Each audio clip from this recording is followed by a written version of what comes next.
Muito bem, o tema de hoje é fotossíntese. Olha que esse é um tema que a galera costuma ter um pouquinho mais de dificuldade, hein? Então esse vídeo nós vamos fazer com bastante cuidado. Vou optar por fazer vídeos mais curtos para que você possa fazê-los com bastante atenção, tá? Porque esse assunto é muito pertinente nos processos seletivos, se associa muito às questões de ecologia e é preciso fazer isso com bastante cuidado. Então, iniciando aqui fotossíntese, que é uma matéria muito relevante para os vestibulares. Vem comigo no slide, que essa aula vai ser massa. Vem comigo aqui. Primeira coisa que eu preciso entender é onde é que essa fotossíntese acontece, né? Ela vai acontecer nas folhas das plantas.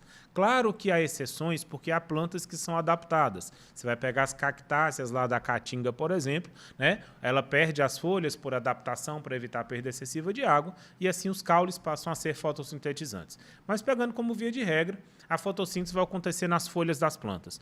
Nós temos aí um corte histológico, né? A representação de um corte histológico de uma folha. Você tem a cutícula, a epiderme superior, no meio, que a gente chama do limbo aí dessa folha, entre a face superior e inferior, por mais que olhando uma folha assim parece não haver nada, mas isso tudo está entre a face superior e inferior da planta, que é a parte de parênquima. Parênquima é um tecido da planta de armazenamento. Esse é um parênquima clorofiliano, é o tecido onde está a maior parte da clorofila que está presente nas folhas. Seja ele palissádico ou lacunoso, ele armazena clorofila, que é a substância primordial para que uma planta seja capaz de fazer fotossíntese. Todos os seres vivos capazes de fazer fotossíntese são chamados de autotróficos, né? São aqueles que produzem seu próprio alimento. Tomar muito cuidado para não confundir fotossíntese com respiração. As plantas, elas fazem fotossíntese e respiram, tá? Porque são processos complementares, eles não são a mesma coisa. A planta faz a fotossíntese para ter glicose. Depois ela mesma usa essa glicose que ela produziu para produzir energia, para gerar moléculas de ATP, que são a moeda de troca, né, para o consumo energético da planta. Ali embaixo, nós temos uma estrutura na epiderme inferior chamada de estômato. Esses estômatos eles são extremamente importantes para as plantas, porque é através deles que o gás carbônico é absorvido. A gente já sabe que as plantas, quando fazem fotossíntese, ajudam a purificar o ar, reduzem, né? A gente discute isso muito na ecologia, né? Reduzem a quantidade de gás carbônico na atmosfera, que é um gás estufa. Então, por onde que esse gás carbônico chega até a planta para ser utilizado na fotossíntese? Por esses poros, vamos dizer assim, das folhas chamadas de estômato. Só que as plantas precisam ter um equilíbrio na abertura desses estômatos, porque pelo mesmo estômato por onde entra o CO2, sai água. Então, plantas de ambientes mais áridos, mais secos, elas precisam tomar cuidado que se elas mantiverem os estômatos muito tempo abertos, ela absorve o CO2 para a fotossíntese, mas ela se desidrata. E sem água, a fotossíntese também não acontece.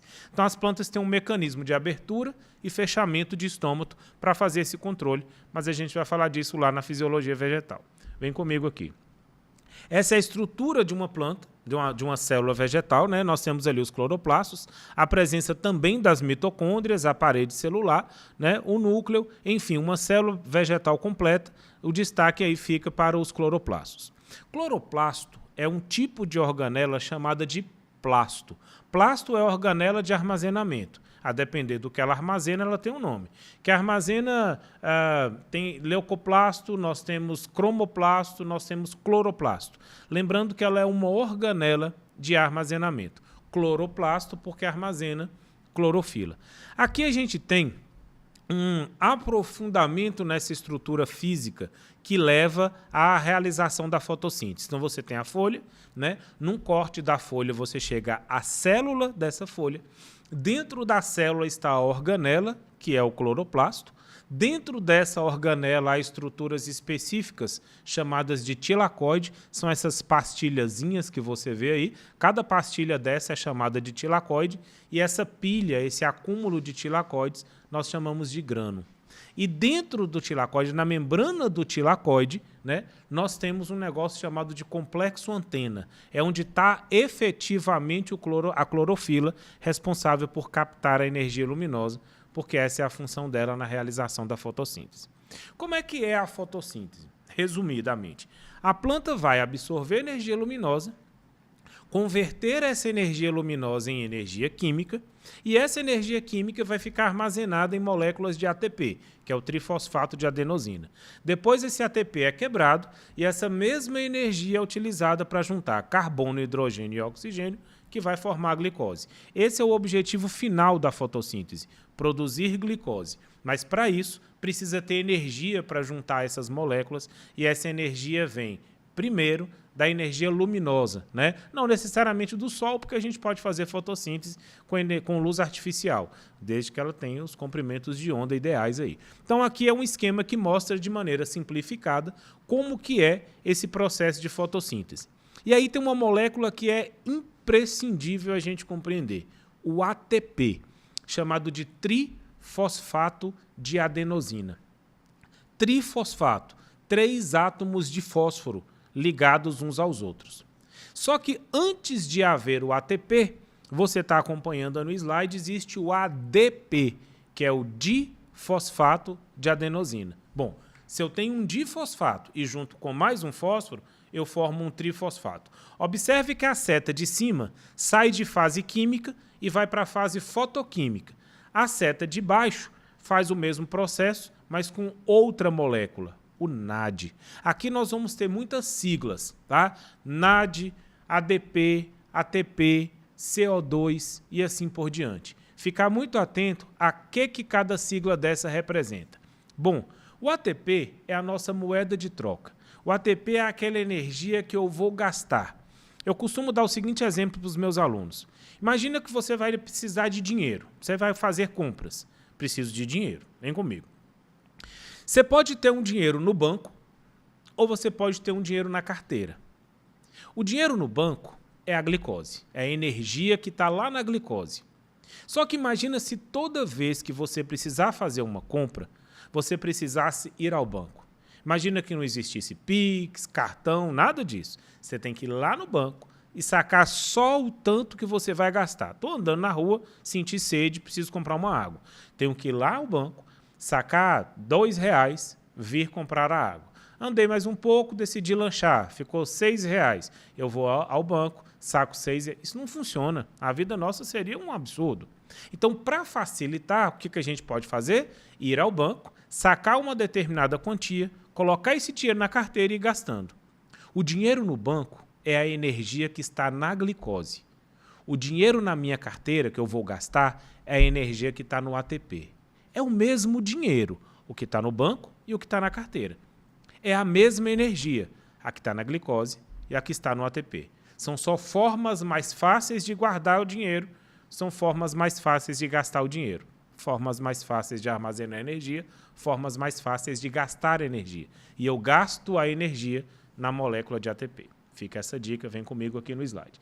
Então, a fotossíntese ela é dividida em 2 partes. Fase química ou fase escura, fotoquímica ou fase clara. Foto para nós aqui significa luz ou energia luminosa.